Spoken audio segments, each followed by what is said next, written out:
Assalamu alaikum warahmatullahi wabarakatuh.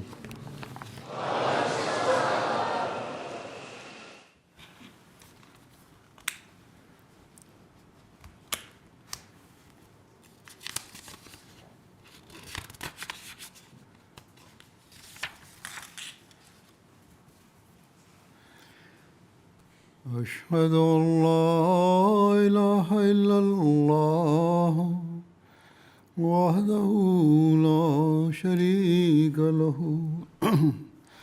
وأشهد أن محمدا عبده ورسوله أما بعد فأعوذ بالله من الشيطان الرجيم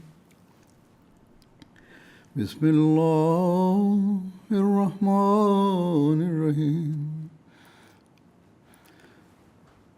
Today, with the grace of Allah, you have had the opportunity to participate in the National Waqf-e-Nau Ijtema. I hope and pray that with whatever positive and beneficial things you have learned come to form a permanent feature of your life. Certainly, for the perpetual progress and well-being of any nation or community, it is of the utmost importance that its youth are well educated and of high moral standing. Unquestionably, the followers of the Holy Prophet ﷺ must always strive to live according to Islam's true teachings. Only then can they be considered true Muslims. The Prophet ﷺ repeatedly emphasized this point to the members of the Jamaat. For example, on one occasion, he stated that Allah the Almighty desires to make His community an example for all others. This means that Allah desires the followers of the Prophet ﷺ to uphold and abide by Islamic teachings in all aspects of their lives. Of course, to faithfully act upon any teaching requires you to have knowledge of it and understand what it represents. Consequently, every member of Waqf-e-Nau should carefully read the Holy Quran, as it is the ultimate source of guidance for all mankind. You should study the Quran every day and identify the commands of Allah the Almighty. Likewise, many precepts of Allah the Almighty have been conveyed to us through the noble words and blessed practice of the Holy Prophet ﷺ, the Ahadith and Sunnah. Moreover, in this era, we are incredibly fortunate that the Prophet ﷺ has expounded upon and explained Islam's teachings to us. Thus, in addition to studying the Holy Quran and learning from the Hadith and Sunnah, Ahmadis must regularly read the books of the Prophet ﷺ. It is particularly important that you, as Waqf-e-Nau, consistently strive to increase your religious knowledge, because you have all solemnly pledged to be ever ready to serve your religion and faith. Certainly, you can only fulfill this covenant with God if you understand your religion and its teachings. One key point I wish to bring to your attention today is the importance of obedience. Obedience is the chief means of strengthening the bonds of unity amongst communities. In fact, the Prophet Messiah ﷺ has said that no nation or community can thrive until its members possess the qualities of devotion, sincerity, and loyalty to their Imam. When a person reaches a certain age, sometimes questions arise regarding their faith. In particular, young people sometimes ask, why should we do this or why should we not do that? If such questions or doubts ever arise in your mind, seek to find the answer by reflecting upon the Quran's teachings and studying relevant Jamaat literature. If needed, ask a missionary to explain the matter, or you can write your question to me. However, it should never be that you think, why should we accept or follow the instructions we have received? Especially as Waqf-e-Nau, you should never fall prey to such thoughts, as you are the people who have pledged to live your lives in the service of Islam and according to the direction of the Jamaat.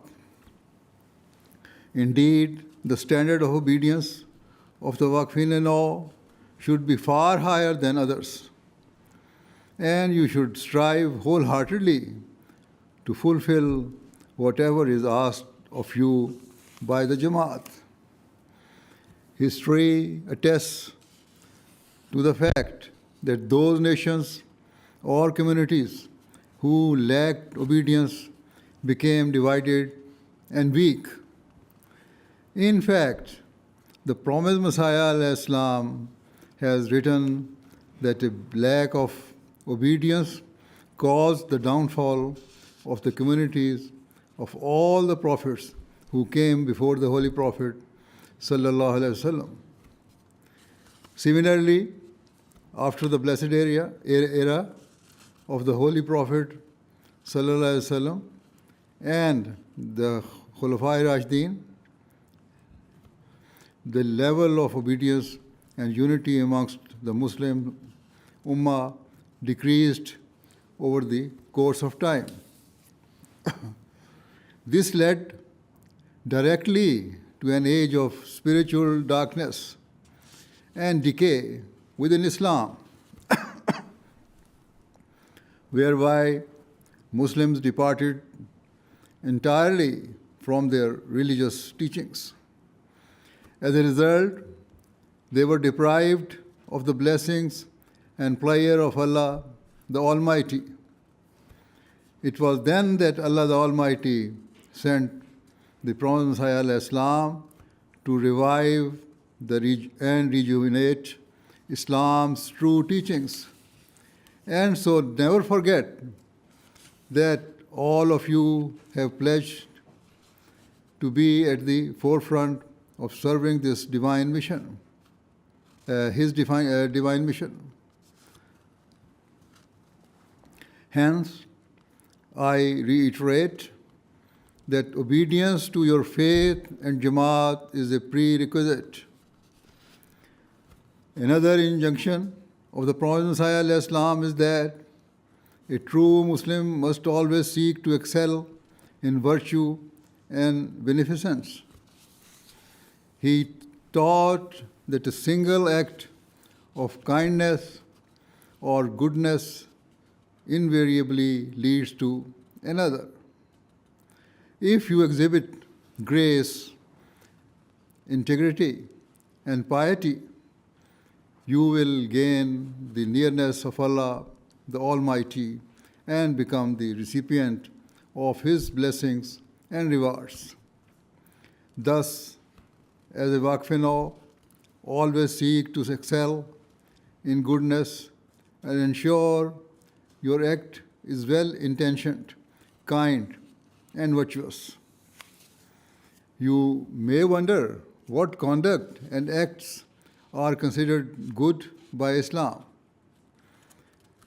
In this regard, I reiterate that you must carefully study the Holy Quran as Allah the Almighty has stipulated what is right and what is wrong.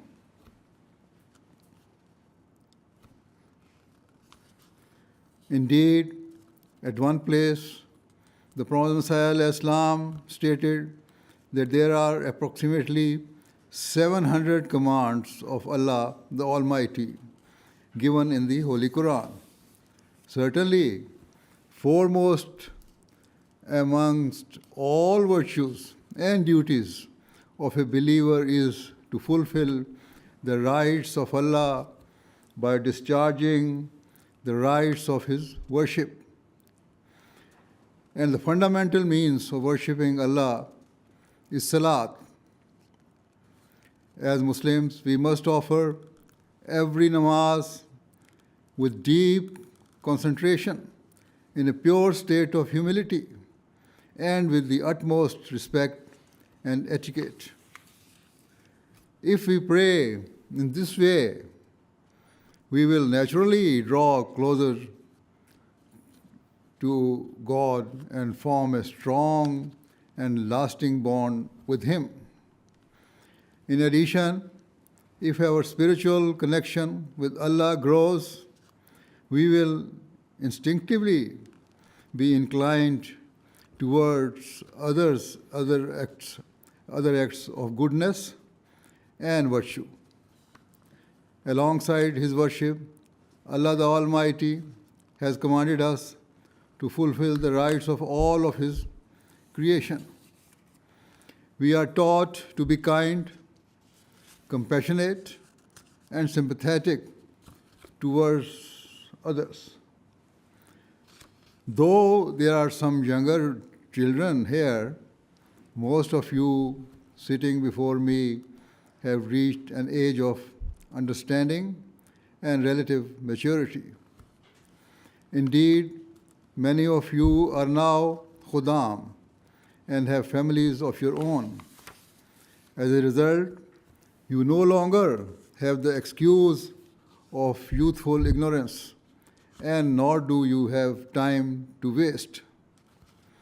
Instead, you must recognize that now is the time to stand up and discharge the sacred vow initially made before your birth and which you have since independently renewed. Now is the time for you to prioritize serving your faith above and beyond everything else. Pivotal to this is that you must cultivate a sincere and pure bond with Allah the Almighty. Never forget that the Prophet Muhammad said that the greatest cause of fear and anxiety for any Ahmadi should be whether they possess taqwa, true righteousness. If this is the standard expected from all Ahmadis, surely the burden weighs even heavier upon you as Waqf-e-Nau to be constantly restless and fearful about whether you are righteous. Do not think that you are too young to be concerned about such things. Do not wait for tomorrow. Rather, now is the time to ensure that your every moment, every thought, and every act is governed by the fear and love of Allah, the Almighty. If you strive to be close to Allah, rest assured that His choicest blessings will inshallah rain down upon you and He will keep you in His protection. Ensure that all faculties, abilities, and talent that Allah has blessed you with are utilized for noble purposes. That is, in essence, what taqwa is. For example, taqwa is that one's eyes are used only to see what is good and pleasing to Allah and never to view immoral and indecent things. Taqwa is that one's hands are used to benefit and aid others and never to cause harm or injury. Taqwa is that one's legs, feet, and every step lead them in the direction of God Almighty and far away from sin and transgression. Taqwa is that one's mind should remain pure and free from evil or impure thoughts or intentions. In this era, corrupting influences lie at every turn and corner. Each willfully drawing people away from morality and forcefully pushing them towards evil and vice. In particular, extremely harmful, indecent, and violent content proliferates the internet and social media. Similarly, incredibly immoral and toxic content is also widespread on streaming services, online gaming, and television. As a result, we see distressing stories in the news of children or young people whose lives have been destroyed due to their online activity and exposure to horrific content. So every Ahmadi, and especially the Waqf-e-Nau, must be aware of the risks. You must exhibit moral courage and fortitude and guard yourselves from such dangerous and destructive influences. Only view programs that are educational or which have a positive impact on your mind.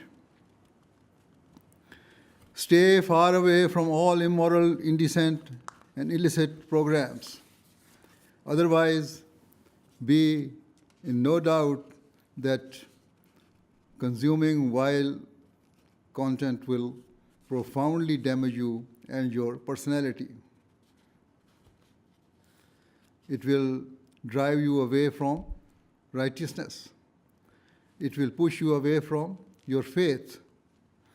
And it will prevent you from fulfilling your pledge as a Waqf-e-Nau. So take time each day to self-reflect and analyze your conduct.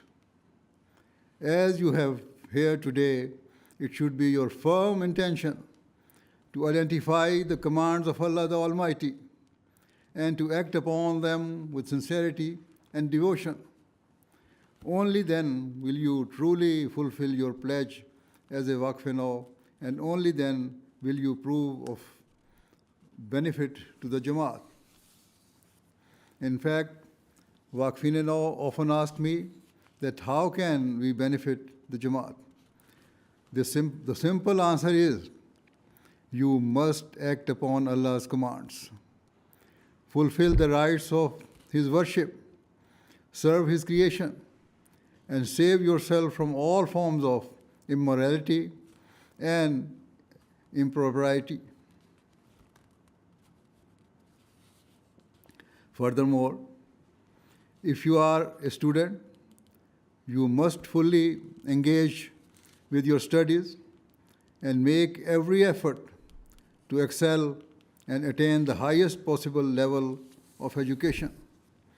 Indeed, the distinguishing feature of a Waqf-e-Nau ought to be that they excel in their studies and chosen fields. It is not enough just to have targets or goals, but you must strive to achieve them. Whilst it is not essential that every Waqf-e-Nau will directly come into the service of the Jamaat full time, it is necessary that every Waqf-e-Nau strive to attain excellence and distinction in their education. Further, if you are instructed or permitted to work externally, you should pursue those professions that will enable you to draw closer to Allah the Almighty and be a means of serving humanity and benefit to the world, where hard work and professional success will personally benefit you. It will also open up many opportunities for tabligh and enable you to present the immaculate teachings of Islam to people within your circles of influence. And so, with these words, I pray that Allah the Almighty enables all of you to forever uphold, defend, and act upon the true teachings of Islam. May you recognize the true status and value of the teachings of the Holy Quran and live your lives in an exemplary fashion and excel in all good works. May you always be a source of pride for your Jamaat and of outstanding benefit to your society and nation. May you protect yourselves from the dark shadows of materialism, vice, and godlessness that have taken root in the world. And may you take refuge under the eternal shade of the teachings of the Holy Quran and the Holy Prophet of Islam, sallallahu alaihi wasallam. May Allah the Almighty grant you the ability to do so. Ameen. Now join me in dua.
Ameen.